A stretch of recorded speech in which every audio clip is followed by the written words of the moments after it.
اپنی پہلی خبر کی طرف بڑھیں تو یورپی یونین اور انڈیا کے درمیان مدر آف آل ٹریڈز یعنی 27 ٹریلین ڈالر کا ایک نیا معاہدہ طے پایا ہے۔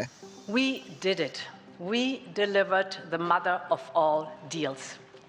اس معاہدے کا سب سے اہم نکتہ یہ ہے کہ یورپی ممالک انڈیا کو 90% سستی چیزیں فراہم کریں گے۔ ان چیزوں میں میڈیسنز، میڈیکل ایکوپمنٹس، مشینری اور کارز شامل ہیں، جس کی وجہ سے اگر آج ایک گاڑی انڈیا میں 1 کروڑ روپے کی ملتی ہے تو وہ مستقبل کے اندر اس ڈیل کے فائنلائز ہونے کے بعد 40 سے 50 لاکھ کی ملے گی۔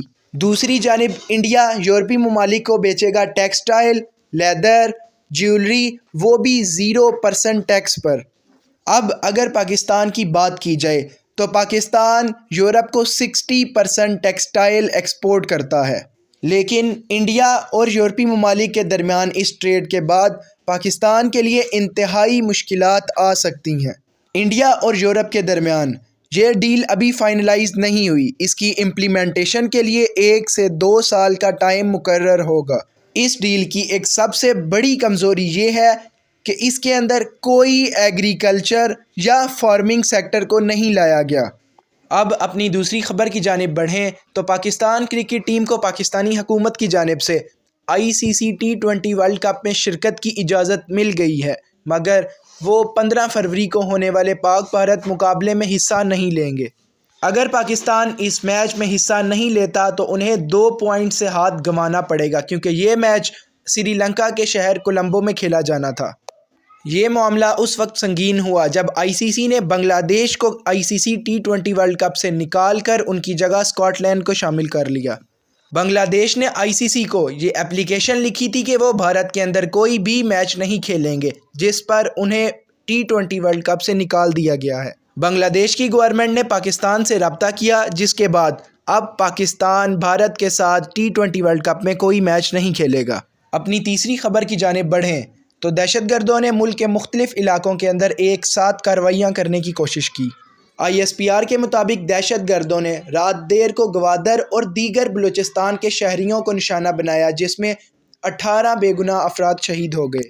اس کے جواب میں سیکیورٹی فورسز نے پیشہ ورانہ مہارت دکھاتے ہوئے 92 دہشت گردوں کو ہلاک کیا، جس میں 3 خودکش حملہ آور بھی تھے۔ اسی آپریشن کے دوران ہی 15 سیکیورٹی اہلکاروں نے جام شہادت نوش کیا۔ اب اگر ریجن کی بات کریں تو قطر کے وزیر اعظم اس وقت ایران کے اندر موجود ہیں۔ قطر کی العدید ایئر بیس جو کہ امریکہ کے انڈر کنٹرول ہے، ادھر B-2 بامبر جیٹ اور advanced airplanes American air bases پر پہنچ چکے ہیں۔ قطر کے وزیر اعظم نے ایران کو کہا کہ آپ ابھی فی الحال امریکہ کی بات مان لیں، ان کے ساتھ نیگوشیٹ کر لیں، ورنہ حالات سب کے قابو سے باہر چلے جائیں گے۔ انہوں نے ایران سے مزید گزارش کی کہ اگر امریکہ ایران کے اوپر حملہ کرتا ہے تو ایران جواباً قطر کی ایئر بیس کے اوپر ہرگز حملہ نہ کرے۔